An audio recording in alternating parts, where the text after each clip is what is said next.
तो बच्चों, आज की इस वीडियो में हम लोग कि कोई चार्ज पार्टिकल का इलेक्ट्रिक और मैग्नेटिक फील्ड में वो किस तरह के पाथ में मूव करेगा, इस चीज़ को पढ़ेंगे। तो पहले इलेक्ट्रिक फील्ड को देखते हैं कि जैसे मान लीजिए कि अगर इलेक्ट्रिक फील्ड इस तरह से है और कोई चार्ज पार्टिकल यहाँ पर ये है मान लिया, या वो फील्ड की डायरेक्शन में आ रहा है, तो इसका पाथ कैसा होगा। तो ये हमने देखा है, ये नॉर्मली स्ट्रेट लाइन में चला जाएगा। अगर ये पॉजिटिवली चार्ज होगा स्ट्रेट लाइन में जाएगा, नेगेटिवली होगा तो अपोजिट। तो पहला तो हो गया स्ट्रेट लाइन, ये तो बात आई इलेक्ट्रिक फील्ड की। अब सपोज कीजिए कि वो इलेक्ट्रिक फील्ड के परपेंडिकुलर या किसी एंगल पर आता है। अब अगर मान लिया वो स्ट्रेट ना आके सपोज कीजिए कि वो फील्ड से मान लो किसी एंगल पर आता है, ऐसे एंट्री करता है, तब इसमें क्या होगा। मान लो कि ये पॉजिटिवली ही चार्ज पार्टिकल था, तो ये इसकी वेलोसिटी की डायरेक्शन होगी जब ये इसमें एंट्री कर रहा है। तो इस पर एक फोर्स जो लगेगा वो तो फील्ड की डायरेक्शन में लग गया, और इसी डायरेक्शन में वेलोसिटी के इसके अगर देखें इनिशियली दो कंपोनेंट हैं, एक हॉरिजॉन्टल और एक ये वर्टिकल हो गया। और फोर्स जो है वो इस वाले के परपेंडिकुलर है।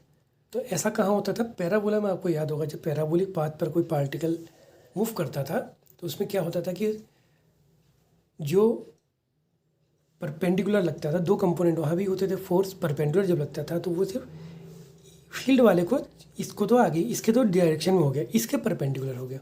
तो जिसके वो परपेंडिकुलर होता था वहाँ पर क्या बनता था, पाथ पैराबोलिक बनता था। तो अब हम इसको देखेंगे कि क्या वाकई में ये पैराबोलिक बनता है या नहीं बनता है।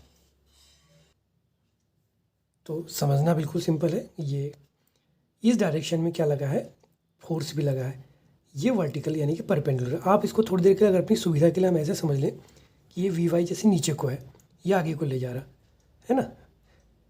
तो खुद ही देखो आप, ये फोर्स इसके परपेंडिकुलर है, तो फोर्स का इस पर तो कोई असर नहीं होगा, इस पर असर होगा, तो इसका पाथ कुछ ऐसा बन जाएगा।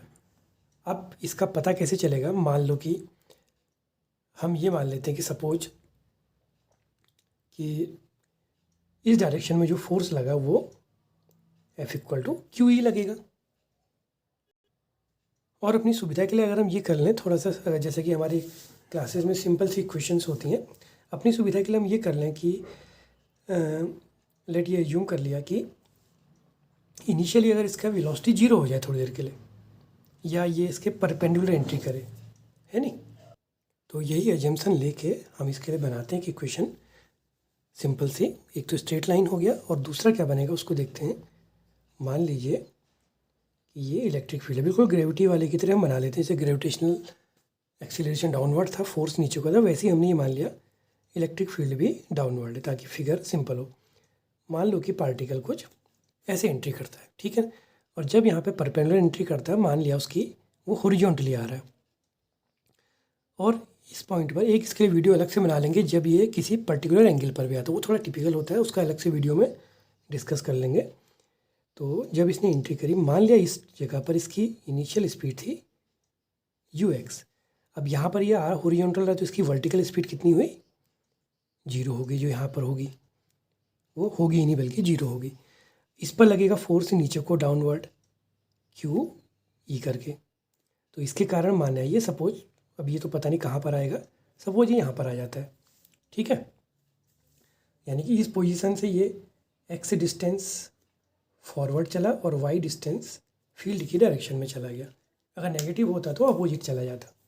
तो x कितना होगा, माना t टाइम के बाद इसकी लोकेशन यहाँ पर आती है, तो x हो गया ux इंटू टी, क्योंकि परपेंडिकुलर फोर्स लीनियर स्पीड को प्रभावित नहीं करेगा। फिर बात आई y की बात करें, तो y को हम ऐसे ले लेते हैं you I T, second law of second equation of motion से, हाफ ए टी स्क्वायर। तो यू वाई जीरो है क्योंकि इनिशियल हॉरिजॉन्टली आ रहा है, हाफ ए की बात क्या होगी, क्यू ई इस पर फोर्स हो गया, Q E equal to M A, तो A equal to Q E divided by M. तो क्यू ई अपॉन एम, और टी की जगह इस इक्वेशन से क्या रख देते हैं, एक्स अपॉन यू एक्स। तो यह आ गया x square upon u x square.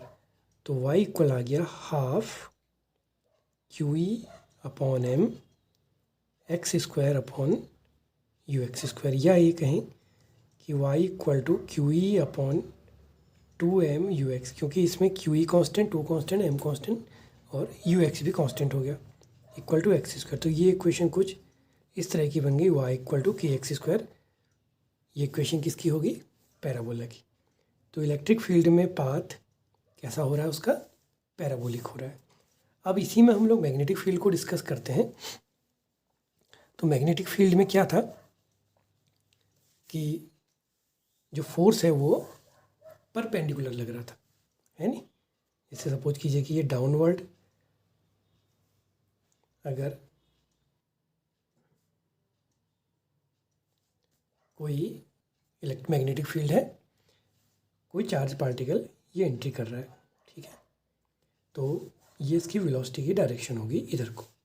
तो v क्रॉस b, v नीचे को है, b ऊपर को, तो ये परपेंडिकुलर लग गया। अब जैसे जैसे ये जहाँ को भी जाएगा, हर जगह पर अगर माना ये यहाँ पर पहुँचा तो माना वेलोसिटी ऐसी रही, तो वेलोसिटी ऐसी, फिर फोर्स परपेंडिकुलर, यानी कि जिस पाथ जहाँ पर भी पहुँचेगा वहाँ पर कंडीशन यही है कि फोर्स ऑलवेज इस तरह का लग रहा है, यानी कि एक सेंट्रल फोर्स लग रहा है, एक सेंटर की ओर वो हमेशा लगेगा। तो मीनिंग क्या है कि फोर्स और ये ऑलवेज हर पॉइंट पर एक दूसरे के परपेंडिकुलर लग रहे हैं। तो ऐसा होता था जब सेंट्रीपिटल फोर्स वाली कंडीशन आती थी, यानी कि जब चार्ज पार्टिकल मैग्नेटिक फील्ड में जाएगा तो वो क्या प्रोड्यूस करेगा? एक सर्कुलर ट्रैक पर मूव करेगा। लेकिन वो भी कब करेगा? जब वो v परपेंडिकुलर टू b होगा। ये ऐसा तभी होगा जब वेलोसिटी मैग्नेटिक फील्ड के परपेंडिकुलर होगी, तो उसका पाथ होगा सर्कुलर। और दूसरी चीज़, अगर वेलोसिटी मैग्नेटिक फील्ड के परपेंडिकुलर ना हो, यानी कि किसी एंगल पर हो जाए, ऐसा भी हो सकता है, तब उस केस में क्या होगा उसको भी समझ लेते हैं। मान लिया कि ये फील्ड हो गया और चार्ज पार्टिकल इस मैग्नेटिक फील्ड में इस डायरेक्शन में आ रहा है, तो इसके दो कंपोनेंट हो गए, एक ये हॉरिजॉन्टल और एक ये वर्टिकल। इसको v पैरेलल भी कहा जाता है और v परपेंडिकुलर भी, ठीक हो गया। तो इसके अकॉर्डिंग अगर इसको समझें तो यहाँ से क्या निकलता है? राइट, अभी हमने देखा कि जो पैरेलल कंपोनेंट है उस पर क्या फ़र्क पड़ेगा। तो जो लॉरेंज फोर्स होता है क्यू वी क्रॉस बी, तो ये फॉर्मूला बनता है Q V B sine theta N cap. अगर v और b के बीच का एंगल 0 डिग्री हो जाए तो फोर्स कितना हो जाएगा? 0। यानी कि इस पैरेलल डायरेक्शन में, यानी कि इस पैरेलल कंपोनेंट में वेलोसिटी फोर्स लगेगा ही नहीं। दो कंपोनेंट हो गए ना, तो इसको तो वो प्रभावित करेगा नहीं, यानी कि जो उसका v पैरेलल है वो ऑलवेज कांस्टेंट रहेगा और वो आगे की ओर चलते ही रहेगा।